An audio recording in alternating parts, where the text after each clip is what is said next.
Hey everybody, welcome to the Meaning Movement Podcast, Season 11. I'm so excited to kick off this season with you. I've got a few things here for you today, some updates on this season and the upcoming season, some big changes that are coming down the pipe for you. I can't wait to share them with you. And secondly, just an idea for you to take even here today and apply to how you go about doing your work, building your business, living your life. So if that sounds good, let's get on into it. I'm your host, Dan Cumberland. This is the Meaning Movement Podcast. Let's go. First things first, we have a sponsor for this podcast for this season, as well as likely coming seasons, and it's a big 5-figure sponsorship. I'm so excited to announce that 923.co, the web app and mobile app development agency that I have been working with, building VideoSnap alongside what I'm doing here with the Meaning Movement, is coming on as a sponsor. And as a part of that, I'm also joining their team as a product strategist. What does all that mean? One, it means that you'll hear more about 923 moving forward. But then secondly, if you are building or want to build any sort of web or mobile app or know someone that does, I could get a chance to work with you on that. So let me know. You can reach out to me at podcast@themeaningmovement.com. I'm just so excited to be doing this with 923. The sponsorship is just huge for the Meaning Movement. We've never had a deal like this before. So it's just really meaningful, to use that word, to be doing this, to have them coming alongside. And then secondly, their team is just so fantastic, and I love building product. I love making dreams come to life. And so I'm just thrilled for the chance to work with anyone, people like you, who might be out there building stuff and making sure that we're building the right thing for the right market, for the right client, for the right end user, and all of that. So just huge news for us. I hope you'll celebrate that with me. The second piece of news is that the Meaning Movement continues to evolve. Over the last season, if you've been listening to the short episodes that are titled FTMM, Finding the Meaning Movement, that I've been recording, building in public style with my friend Raj, you'll know how I've been wrestling with who am I trying to serve and how can I better serve them? How can I better serve you? And we've really focused in on entrepreneurs as that target demographic, the people that I feel like I'm best equipped to serve, because that's me. Those are the conversations that I already love having. The people, the guests that I typically have on the show often fall into that category. So why not just embrace that and bring more of this material into a specific focus to solve those problems that we all face as entrepreneurs. Really, the idea is this, that we all start our businesses to get a few things. We start down the entrepreneurial path to have less stress, to make more money, to have more freedom. But the problem is we often end up with none of those things, in a bit of a prison of our own making. We've burned our bridges, if you will, and become maybe even unhireable. At least it might feel that way. And we feel trapped, giving our life, sacrificing our day-to-day to a life that we don't love in order to build a business that might take us somewhere where we want to go in the future, but not in this moment right now, which results in burnout, it results in million-dollar mistakes, and it results in living a life that we don't love. Too much stress, too much sacrifice of the present in order to build a future that we may never actually ever get to see, because something might happen between now and then, because the ideas that we're working on might not actually work, might not come into fruition. We have to manage all of that risk along the way. So what the Meaning Movement is about giving entrepreneurs the insight that we need to recalibrate our work-life balances, to have the energy and motivation to keep going and build businesses and lives that we love. And that is what this project is all about. That is the direction that we're going. So throughout this season, we're kind of trickling out that mission. And then in the next season, we're going to be tackling it head on with new formats, some new co-hosts, and all kinds of other things. I'm so excited just to be here. If you want to hear more context for that journey in my own life of focus, of niching, all of that, you can go back to Finding the Meaning Movement, the Finding the Meaning Movement series in your player. Just look for FTMM at the beginning of those episodes. I hope all of that makes sense. I hope that my process of building in public is helpful for you as you think about where you are in your life and your business and what's next. I'm doing my best to share my struggles and victories along the way to help you in your struggles and your victories along the way. So this idea I wanted to share with you that's been bouncing around in my mind.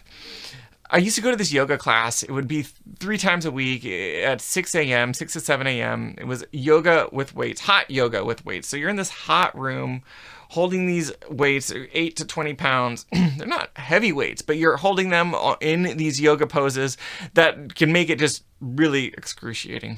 And our teacher who would teach those classes, his name was Jamie. He was awesome. Jamie, thanks for all the great classes. He had this ability to know just when things are just really hard.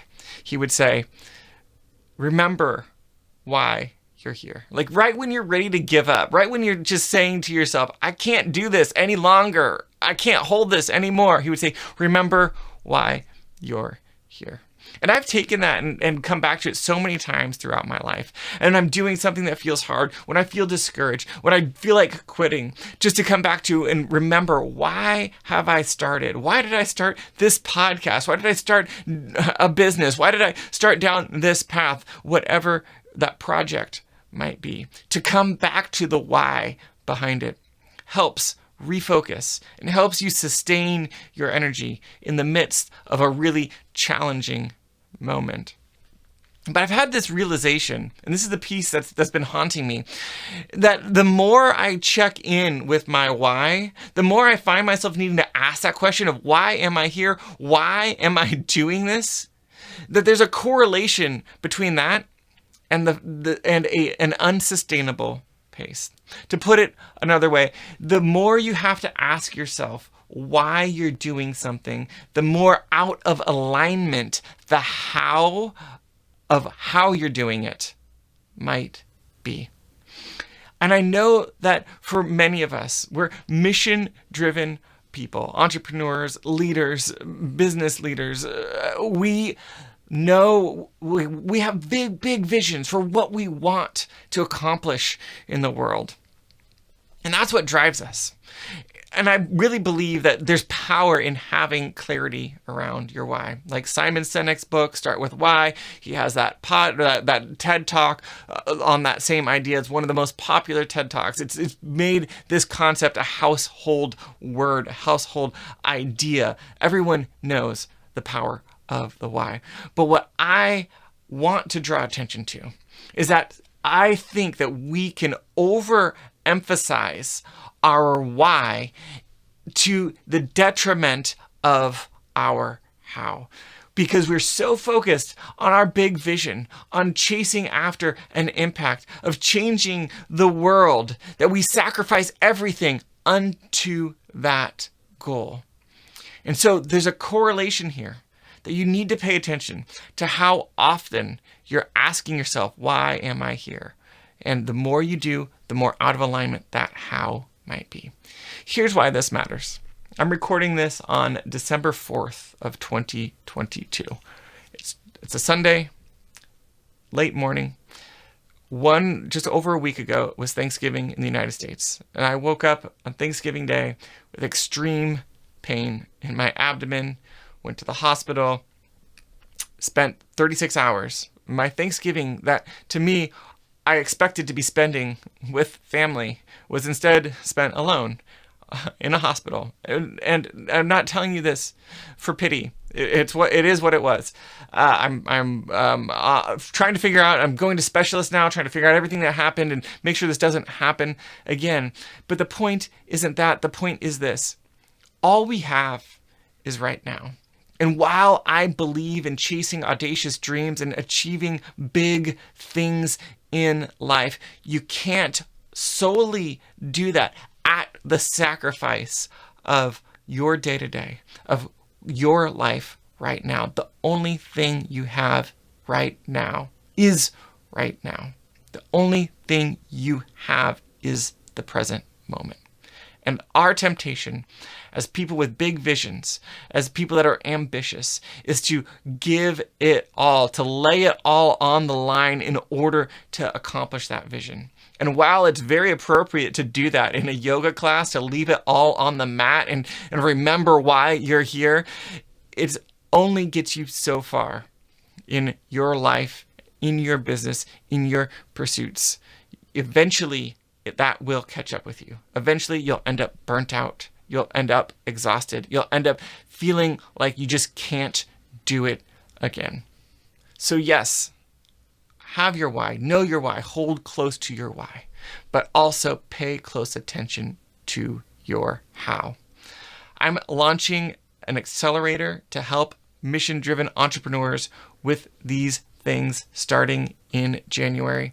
The idea is that we as entrepreneurs go into our businesses to we start down the entrepreneur path to find more freedom, to have less stress, to make more money, and we often end up with none of those in a bit of a prison of our own making, sacrificing our day-to-day lives to a life that we don't love in order to achieve this future that may never come, because of a health issue, because of the problem we're trying to solve is too hard to solve, because of any number of things. The Meaning Movement, this podcast, this project is about helping you get the insights that you need to recalibrate your life and your business so that you can have the energy and motivation to keep going, to avoid the $1 million mistakes of quitting too early, of selling your business, of selling your soul, whatever it might be, to avoid burnout and all of those things. So I'm starting an accelerator starting in January of 2023. If you'd like to be a part of it, go to themeaningmovement.com/start. You'll find an assessment there, a burnout assessment that'll give you your personal burnout score. That'll basically tell you how out of alignment is your how from your why. But regardless if that's a good fit for you or something that's interesting to you, I hope you'll take this idea and take it to your everyday life and ask this question: how often do I have to remember why? Because the more you have to remember, the bigger of a problem it might be. This, of course, is the Meaning Movement Podcast. Thank you for listening. We'll be back with you in just a few days, and throughout this season, we'll be releasing 2 episodes a week. If this idea has meant something to you, or any episode of the podcast, I'd ask you to take a quick moment and leave a rating and review wherever you listen. In iTunes or Apple Podcasts is super helpful. Amazon, Spotify, all of those places have places for you to leave reviews. That's how people like you find the show. Personally, I find it so meaningful. Hit that subscribe button if you're not subscribed. If you're on YouTube, also hit that like button. Thank you so much, and I'll be back with you in just a few days.